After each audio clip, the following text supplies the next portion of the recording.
warahmatullahi wabarakatuh. Innal hamdalillah wassalatu wassalamu ala Rasulillah wa ala alihi wa sahbihi wa man tabi'ahum bi ihsanin ila yaumiddin. Amma ba'du. Jamaah rahimani wa rahimakumullah. Alhamdulillah, kita bersyukur kepada Allah Subhanahu wa taala karena dengan nikmat taufik dan hidayah yang telah diberikan kepada kita, nikmat iman, nikmat sehat, nikmat waktu luang, terkumpul semua kenikmatan yang telah diberikan Allah kepada kita, maka kita syukuri dengan mengarahkan nikmat itu untuk beribadah kepada Allah Subhanahu wa taala. Abu Hazm mengatakan kullu nikmatin la tuqarribu minallahi azza wajal fahiya baliyatun. Sesungguhnya seluruh kenikmatan yang diberikan Allah kemudian tidak mendekatkan diri kita kepadanya, fahiya baliyatun, maka nikmat itu akan menjadi musibah. Jamaah rahimani wa rahimakumullah. Alhamdulillah, kita sudah sampai pada da'watul qabail ila din. Nggih, leres.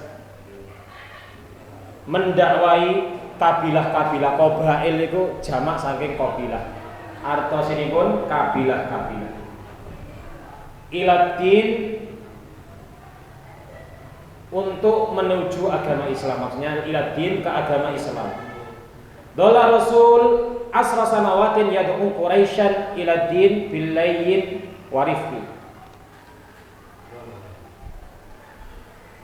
Rasulullah SAW tetap mendakwai Quraisy selama 10 tahun, asra sanawatin,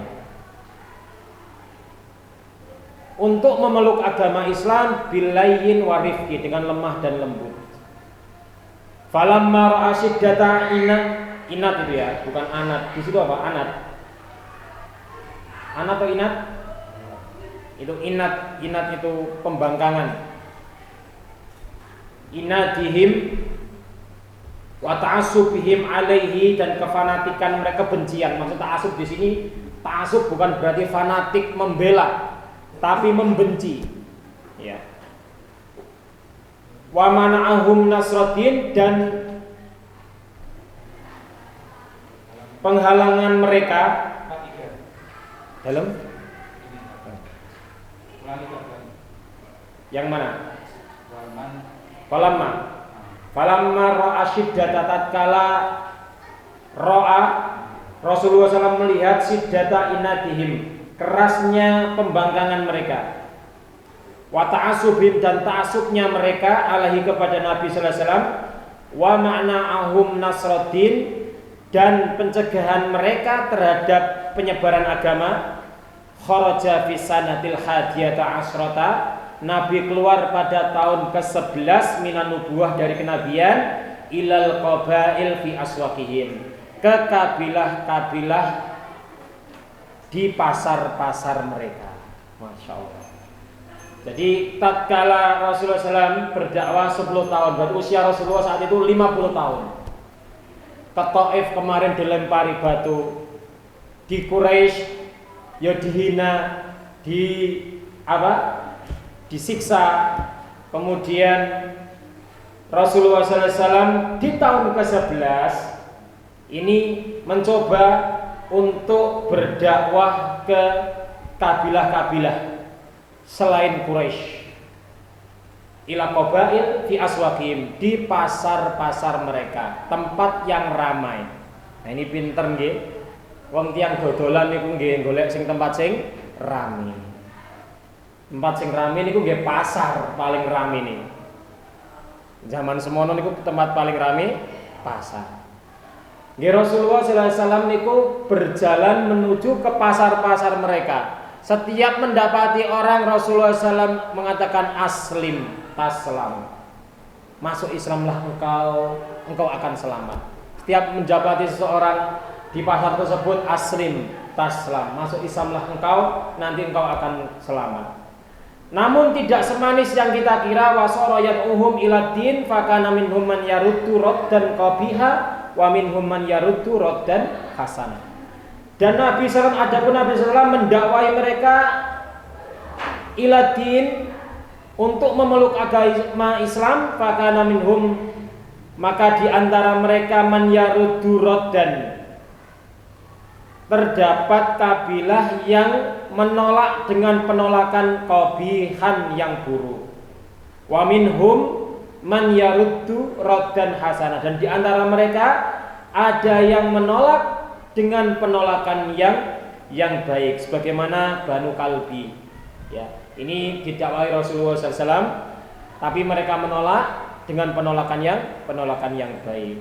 Adapun penolakan yang buruk di sini dikatakan fakana min akbahihim, dan adapun di antara penolakan yang paling buruk, akbah itu sak elek-elek, paling elek. Penolakan mereka yang paling buruk adalah raddan Banu Hanifah, penolakannya Banu Hanifah. Siapa Banu Hanifah ini? Jama'atu Musailamah al-Kadzab. Jamaahnya Musailamah al-Kadzab. Nanti saat Nabi SAW wafat, ada seseorang yang mengaku menjadi seorang nabi yang bernama Musailamah al-Kadzab. Ya, ini. Ya, jamaah itu kelompok orang yang mengikuti Musailamah al-Kadzab. Nah, ini menolak dengan penolakan yang sangat buruk. Kita lanjut. Bad'u Islamil Ansor. Permulaan Islamnya orang-orang Ansor. Jadi sebelumnya itu belum ada orang-orang Ansor yang masuk Islam.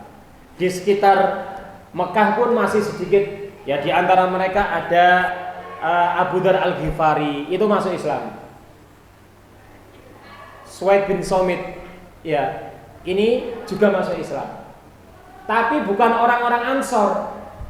Awalnya orang Ansor itu tatkala di sini dikatakan fisanatil hadiyata asrota, di tahun ke-11 qadima Makkah, telah datang ke Mekah sapa sittatu nafarin min Arabi Yasrib, 6 nafarin orang min Arabi Yasrib, dari Yasrib, Arab Yasrib. Arab Yasrib itu Madinah maksudnya. Yasrib sebelum Madinah namanya adalah Yasrib. Lil haji, untuk haji. Sudah kita jelaskan bahwasanya di antara peninggalan ibadah dari Nabi Ibrahim yang masih dilestarikan oleh bangsa Arab adalah al-hajju. Namun hajunya dikatakan hajjul jahiliyah, haji yang mengikuti tradisi jahiliyah. Mereka bertepuk-tepuk tangan di samping Ka'bah berkeliling. Tatkala mereka tidak mendapati baju yang halal, yang dianggap mereka baju haram, mungkin dari hasil mencuri, hasil merampok, dari korupsi dan lain sebagainya, mereka tidak mau menggunakan baju tersebut. Zaman semono, iki baju haram kata gawe ibadah. Saiki haram gak haram ganja gasak mawon. Zaman semono wis ngertos. Iki baju haram ora diterima. Allah li ibadah. Akhirnya mereka yatufu uryanan, masya Allah. Tawaf di Ka'bah itu dalam kondisi telanjang. Itu tradisi mereka. Nah, pada musim haji itu Syawal, Dzulqa'dah, Dzulhijjah. Ada 6 orang dari Yasrib menuju Mekah untuk haji. Mereka adalah As'ad bin Zurarah, Rafi' bin Malik, Qutaibah bin Amir, Uqbah bin Amir, Auf bin Al-Haris, dan Jabir bin Abdullah. 6 orang ini yang dipimpin oleh As'ad bin Zurarah. As'ad bin Zurarah itu nanti dia adalah sepupunya Sa'ad bin Mu'adz. Nanti kisahnya lanjut di sini nanti insyaallah. Fada'ahum an-nabiyyu sallallahu alaihi wasallam ilal Islam. Maka Nabi mendakwai mereka untuk masuk Islam. Wa ila muawanatihi fi tablighi risalat rabbih. Dan untuk menolongnya, membantu Nabi sallallahu alaihi wasallam fi tablighi risalat rabbih, untuk menyampaikan risalah Rabbnya, pesan dari Rabbnya. Maksudnya adalah agama Islam. Fa'amanu bihi wa saddaquhu. mereka beriman kepada Nabi dan mempercayai Nabi. Wa qalu fima bainahum, dan mereka berkata fima bainahum, di antara mereka, wallahi innahu nabiyya alladzi ta'iduna bihil yahud. Demi Allah, sesungguhnya ia Muhammad maksudnya. An-nabiyya adalah seorang nabi alladzi ta'iduna bihil yahud, yang ta'iduna mengancam kita dengannya itu siapa? Yahudi. Maksudnya demi Allah, sesungguhnya Muhammad itu adalah seorang nabi yang orang-orang Yahudi itu mengancam kita dengan nabi tersebut. Ta'iduna, mengancam kita. Bihi, dengan nabi, al-yahud itu jadi fa'ilnya, fa'il daripada ta'iduna itu. Yahudi mengancam kita dengan nabi tersebut. Fala yasbiquna ilaihi, maka jangan sampai kita kedahuluan orang-orang Yahudi untuk membaiat nabi. Masya Allah. Jadi ceritanya seperti ini, orang-orang Yahudi itu sampai ke Yasrib, ke Madinah. Sudah kami jelaskan ya sebelumnya, bahwasanya ada 3 bani besar di sana, bani Yahudi. Bani Qainuqa, Bani Quraidah, dan Bani Nadir. Ini 3 bani Yahudi yang besar yang ada di Madinah. Kok bisa mereka sampai di Yasrib? Ternyata mereka mengetahui di dalam Taurat mereka akan ada nabi terakhir di akhir zaman ini yang akan tinggal di kota yang banyak kurmanya. Di mana itu? Madinah. Mekah gak ono kurma. Gersang ono ne imbo. Digawa Pak Soekarno terus e. Jare ning Pak Hasanan imbo legi nek napa. Imbo. Wonten imbo wonten Mekah, tapi kurma belum ada. Ada ketika orang Mekah membuat tanah Mekah ini ditambahi dengan tanah-tanah yang lain. Baru maksudnya khusus lah. Kalau tanah cadasnya Mekah susah sekali untuk tumbuh kurma. Nah, orang-orang Yahudi akhirnya mereka ke Yasrib, ke Madinah untuk menunggu nabi tersebut. Ditunggu. Dan seringkali orang-orang Khazraj itu diancam oleh orang-orang Yahudi. Di Madinah itu wonten 2 suku besar, Pak. Ada namanya suku Aus dan suku Khazraj. Lah, orang-orang Khazraj ini biasanya itu diancam oleh orang-orang Yahudi bahwasanya dengar orang-orang Khazraj, nanti akan ada nabi terakhir dan kami akan membaiat nabi tersebut dan kami akan memerangi kalian dengan nabi itu. Makanya dia mengatakan nabi yang orang-orang Yahudi yang mengancam kita dengan nabi tersebut. Ancamannya seperti itu. Bahwasanya nanti akan ada nabi terakhir yang dengan nabi itu kami akan memerangi kalian oleh orang-orang Khazraj. Qadarullah ma syaa fa'al, yang diharapkan oleh orang-orang Yahudi adalah nabi yang keluar daripada tulang rusuk mereka. Artinya dari ibunda Sarah, dari Bani Israel. Sebelum-sebelumnya kan nabi-nabi kan kebanyakan dari Bani Israel. Allah itu mengutus 124.000 nabi. Minha talatu mi'ah wa talata asyar rasulan. Dan di antara 124.000 itu ada rasul. 124.000 nabi. Ada khusus 313 rasul. Dan kebanyakan nabi-nabi tersebut itu dari kalangan Bani Israel. Makanya Syam, kota Syam itu dikatakan biladil anbiya wal kutub. Negerinya para nabi dan kitab-kitab kebanyakan turun di Syam. Nabi Isa yang di Al-Quran, Nabi Isa, Yahya, Zakaria, Dawud, Sulaiman, ya, Nabi Musa, Nabi Yusuf, ini dari Bani Israel semuanya. Kebanyakan nabi dari Bani, belum yang lain. Ada Yusha bin Nun, ada yang mengatakan Samson itu juga seorang nabi. Dikatakan gambarnya kuat besar. Itu ada yang mengatakan dia itu gambaran seorang nabi terdahulu. Masya Allah. Nah, Nabi dan orang-orang Yahudi berharap bahwasanya Nabi akhir itu adalah dari mereka. Tapi Allah menghendaki Nabi akhir zaman adalah Muhammad sallallahu alaihi wasallam minal Arab, dari orang-orang Arab yang orang Bani Israel menganggap bahwasanya Muhammad sallallahu alaihi wasallam adalah dari keturunan budaknya Sarah. Jadi kisahnya kan Sarah sama Nabi Ibrahim dulu waktu itu hijrah ke Mesir, ya toh? Di sana dia bertemu Raja Heksos yang menangkap Sarah. Ketika mau mendekati, akhirnya Sarah berdoa kepada Allah Subhanahu wa taala, akhirnya Heksos setruk.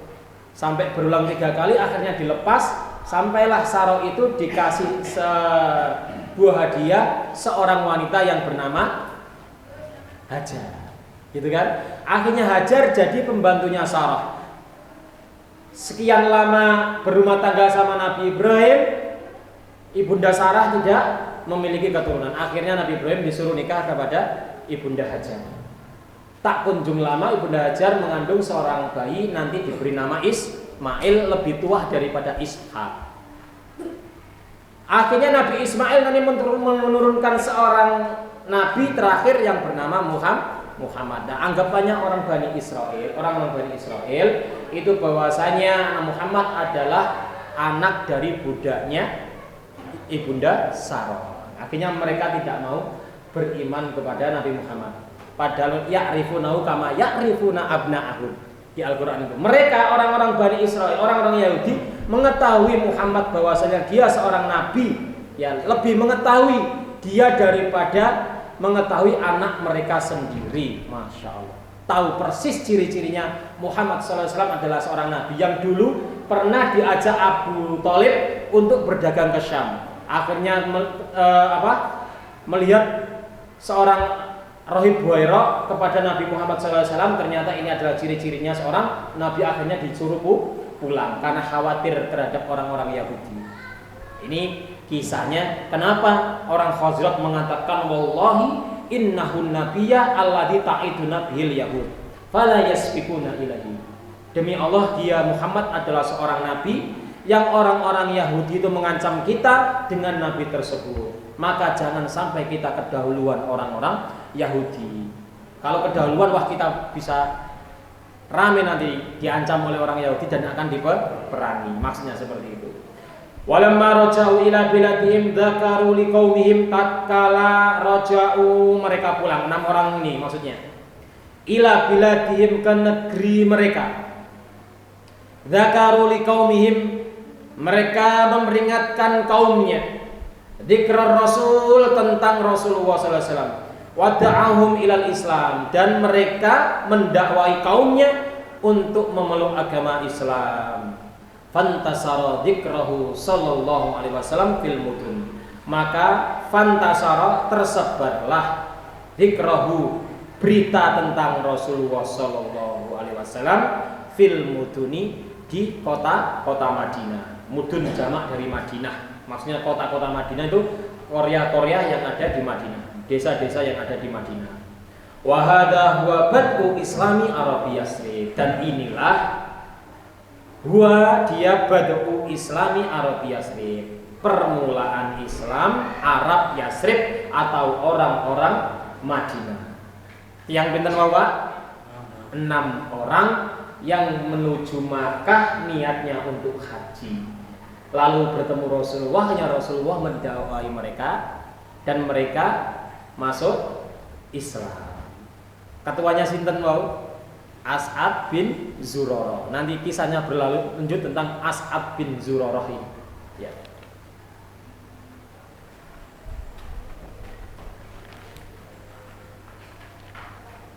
Kita lanjut pada bab selanjutnya, Bai'atul Aqabatil Ula. Bai'ah Al-Aqabah Al-Ula. Bai'ah niku napa to, Pak?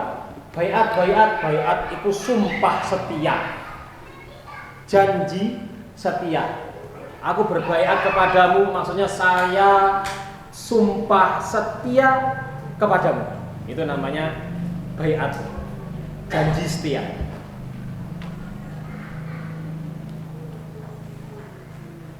Pakai kata ba'a yabi'u, itu baik, dari kata menjual, berarti saya ini sudah menyerahkan seluruhnya urusanku padamu untuk menjadi pemimpinku, pengaturku dan lain sebagainya. Maksudnya di kepemimpinan ya, bukan memasrahkan rezeki hidup dan mati, bukan. Bai'atul Aqabah al-Ula. Aqabah ini sebuah lembah yang ada di Mina. Aqabah, al-Aqabah berada di Mina. Termasuk di antara masyairul hajj, tempat masyair haji adalah Mina. Nah, di sana itu ada namanya sebuah lembah yang bernama Al-Aqabah. Tempatnya Rasulullah nanti membaiat para orang-orang Ansor. Al-Ula yang pertama, nanti karena ada Aqabah Ats-Tsaniyah, baiat yang kedua. Fi sanati tsaniyah asrata qadima isna asara rajulan min arabil Madinah. Di tahun ke-12, fi sanati tsaniyata asrata, di tahun ke-12, qadima isna asara rajulan, telah datang 12 orang min arabil Madinah, dari Arab Madinah. Ini sudah ganti nama Arab Madinah, padahal Rasulullah belum hijrah, namanya tetap Yasrib. Tapi di sini dikatakan sama beliau Syekh min arabil Madinah. Fajtama'u bir Rasuli sallallahu alaihi wasallam indal aqabatil ula. Mereka berkumpul dengan Rasulullah sallallahu alaihi wasallam. Ijtama'a yajtami'u, berkumpul. Mereka berkumpul dengan Rasulullah sallallahu alaihi wasallam indal aqabah, pada Aqabah, di Aqabah al-Ulah yang pertama. Wa bay'u, maka mereka berbaiat alal Islam, atas Islam, bisyurutin, dengan syarat-syarat. Apa syaratnya? Ala alla yusyriku billahi syai'a.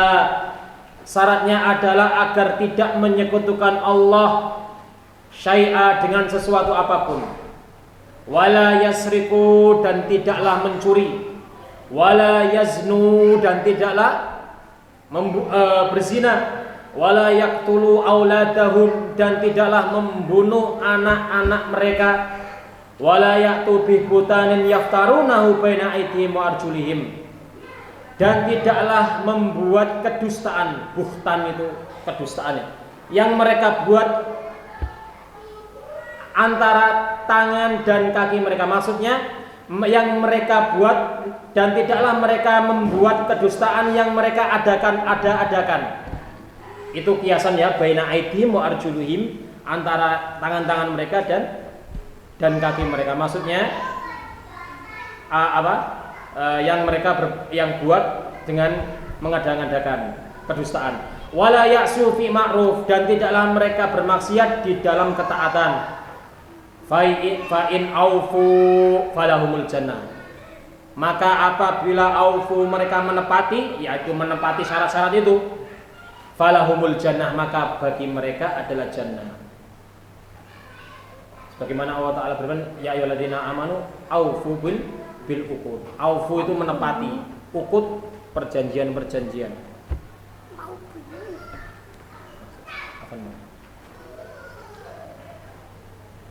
Wa in asobu, apabila mereka keluar, asobu itu maksudnya keluar, mengingkari perjanjian-perjanjian tersebut. Min dalika,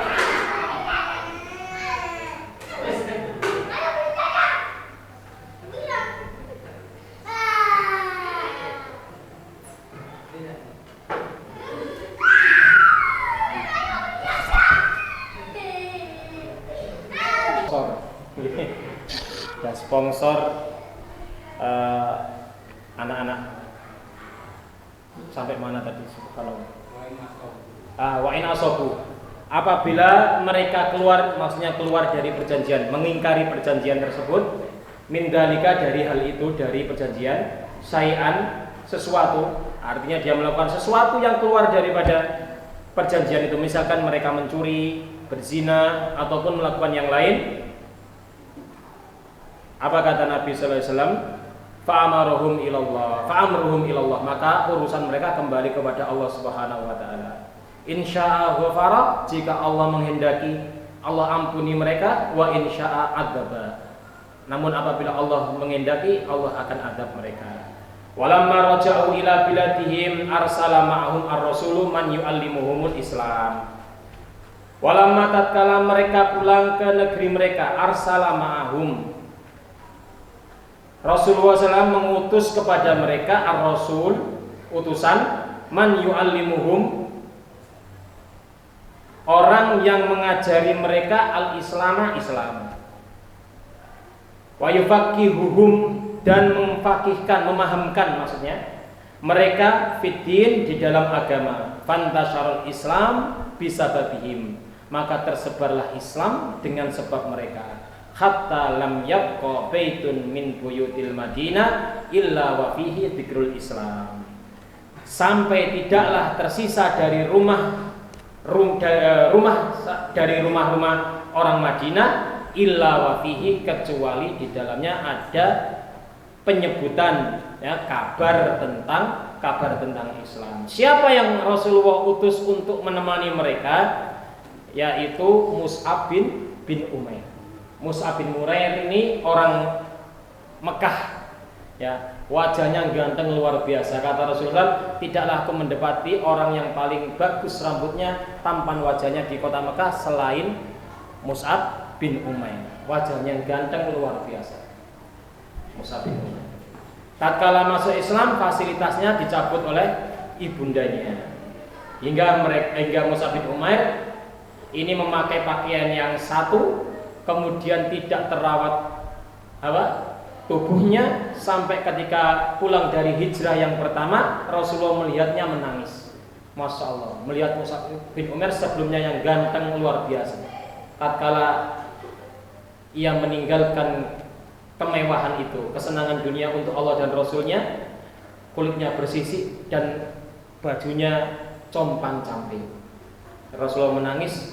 Masya Allah, sesungguhnya Mus'ab bin Umair melakukan itu semua karena Allah dan Rasulnya.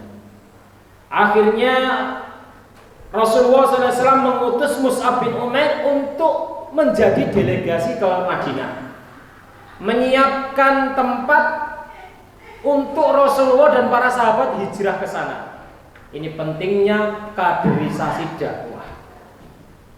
Terkadang ngapunten ada takmir yang sudah sepuh, ya mungkin untuk dihormati, Masya Allah luar biasa. Ini semangat yang tinggi dan apresiasi, bisa istiqomah di dalam ketakmiran. Namun perlunya generasi muda untuk meneruskan estafet dakwah. Maka perlunya pengkaderan. Diberi ajang ombo sing nom-nom iki untuk berkarya. Kadang ya Masya Allah, Al-Fatihah ra tepak, iku lho sik wani ngimami. Goro-goro dekne wis takmir, tuwa disepuhno. Iku wis dirasani ra paket, Masya Allah. Tapi karena dia merasa tua di situ, berjasa di situ, ya wis sing tua aku kok kene. Akhirnya dia tidak merasa bahwasanya ada yang lebih baik dari itu, mungkin yang muda-muda maju. Ini pentingnya kaderisasi, ya. Boleh menjadi pemimpin di situ, menjadi tauladan, namun juga perlunya kaderisasi generasi untuk melanjutkan dakwah kita. Nah, Rasulullah SAW seperti itu, mengkaderisasi para sahabatnya untuk melanjutkan estafet dakwah, menyiapkan tempat untuk ia hijrah di kota Madinah. Jadi tidak sembarang fatwa hijrah Palestina itu harus hijrah katanya. Yang pertama, hijrahnya kemana? Siapa yang mau menampung mereka? Tidak sembarang hijrah. Hijrah itu harus dengan kondisi ketika saya hijrah di sana, kondisi saya lebih baik secara iman dan aman. Ini hijrah namanya. Nah, Rasulullah SAW ketika itu mempersiapkan Madinah untuk tempat hijrah dengan mengutus Mus'ab bin Umair. Akhirnya Mus'ab bin Umair di sana berdakwah, dan karena dulu orang enam ini menjadi pintu awal masuk kota Madinah, pintu awal Islam di kota Madinah. Yang dikunjungi Mus'ab bin Umair adalah As'ad bin Zurarah. As'ad bin Zurarah ini dibuat tempat singgah untuk berdakwah di Madinah. Apa bahasanya kita ini? Ya, dibuat untuk penunjuk arah jalan. Tolong saya carikan tempat untuk saya berdakwah. Akhirnya diajak As'ad bin Zurarah di Bani Abdul Ashal. Ada di situ namanya Sa'ad bin Mu'ad dan Usaid bin Khudair. Akhirnya Mus'ab bin Umair ini didatangi oleh didatangi Usaid bin Khudair. Ada namanya As'ad bin Zurarah, ada Sa'ad bin Mu'aid, dan Usaid bin Khudair. Itu orang-orang Madinah semua. As'ad bin Zurarah masuk Islam, dan di situ ada Mus'ab bin Umair. Berdakwah ke perkampungan Bani Abdil Azhar. Akhirnya Sa'ad bin Mu'ad mengatakan kepada Usaid bin Khudair, "Wahai Usaid, tolong kamu samperin kedua orang itu. Ya. Aku sekiranya bukan karena anak bibi saya saat As'ad bin Zurarah, pasti akan aku datangi sendiri karena aku sungkan. Itu As'ad bin Zurarah itu anak bibi saya, artinya sepupu saya. Kamu dulu saja yang kesana."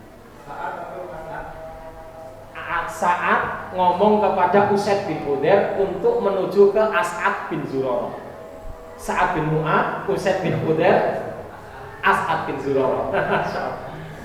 Nah, Sa'ad bin Mu'ad ini sepupunya As'ad bin Zurarah. Tapi Sa'ad bin Mu'ad punya teman namanya Usaid bin Khudair. Usaid, kamu datangi aja itu As'ad bin Zurarah dan temannya itu, Mus'ab bin Umair maksudnya. Sekiranya kalau dia bukan anak bibi saya, pasti aku sendiri. Akhirnya Usaid bin Khudair ini membawa tombak menuju kedua orang ini.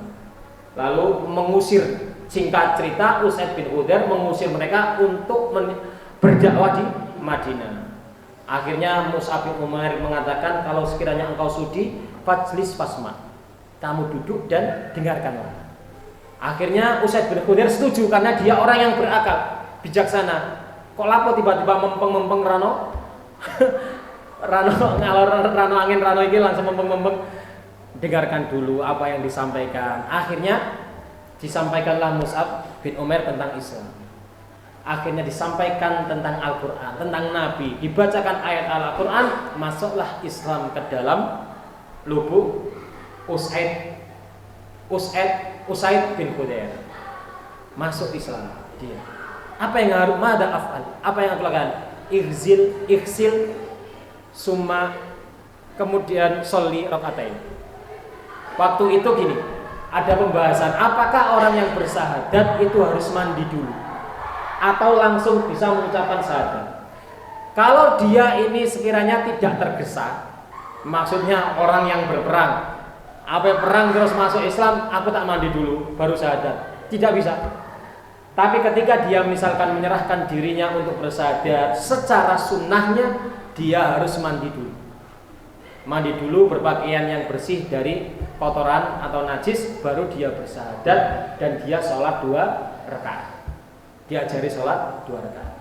Ini orang yang baru masuk Islam. Ya. Akhirnya Usaid bin Khudair melakukan apa yang disampaikan Mus'ab bin Umair. Dia mandi, kemudian dia bersyahadat, kemudian dia balik ke Sa'ad bin Mu'ad. Akhirnya ditunggu kok gak datang-datang Usaid bin Khudair ini. Akhirnya di situ ada Sa'ad bin Mu'ad bersama teman-temannya. Dia sudah sadar, kayaknya wajahnya Usaid ini sudah berbeda ini. Ada sesuatu ini kayaknya.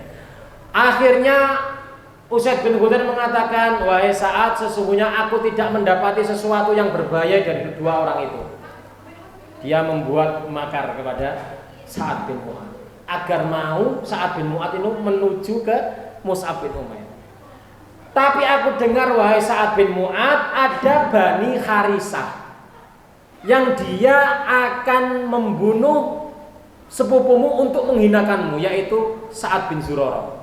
Aku mendengar mereka demikian karena tidak tahan terhadap dakwah kedua orang itu. Akhirnya mempeng Sa'ad bin Mu'ad, merasa dia sepupunya. Akhirnya Sa'ad bin Mu'ad membawa tombak langsung menuju ke Mus'ab bin Umair dan As'ad bin Zurarah. Masya Allah. Sa'ad bin Mu'ad, Mus'ab bin Umair dan As'ad bin Zurarah. Akhirnya Sa'ad bin Mu'ad menuju ke mereka berdua di jauhan. Kok sudah katanya ada Bani Harisah, kok nggak ada apa-apa? Oh, ternyata ini makarnya Usaid ini. Aku tahu Usaid bin Khudair ini pasti sudah masuk Islam. Akhirnya Sa'ad bin Mu'ad menuju kedua orang ini. Akhirnya ditanya, ukhruj, keluarlah dari negeri kami. Tidak usah dilanjutkan dakwahmu ini di negeri kami. Ditanya langsung sampaikan oleh Mus'ab bin Umair, sekiranya kau mau mendengar, fajlis fasma, kamu duduklah dan dengarkanlah dariku. Akhirnya didengarkanlah perkataan Mus'ab bin Umair. Sa'ad bin Mu'adz langsung masuk Islam ketika itu, yang nanti arsnya Allah goncang karena wafatnya Sa'ad bin Mu'adz. Apa yang membuat goncang? Ternyata tatkala Sa'ad bin Mu'adz masuk Islam, tiba-tiba langsung menuju Bani Abdil Ashhal. Maka mengatakan, ya ayyuhan nas, ma ra'yukum anni. Apa pendapat kalian tentang diriku?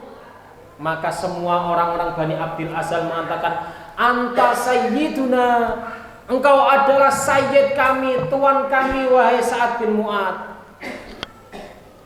Fasma'u, maka dengarkanlah kalau begitu. Asyhadu an la ilaha illallah wa asyhadu anna Muhammadar Rasulullah.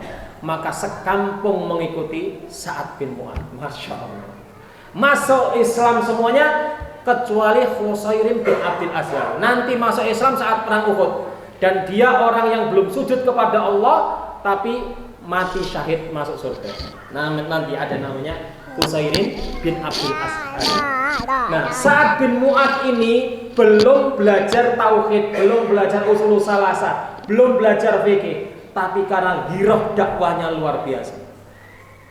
Ingin kaumnya merasakan kenikmatan hidayah atas dirinya, dia langsung menuju ke kaumnya untuk mendakwai mereka agar masuk Islam. Ini loh Pak pentingnya.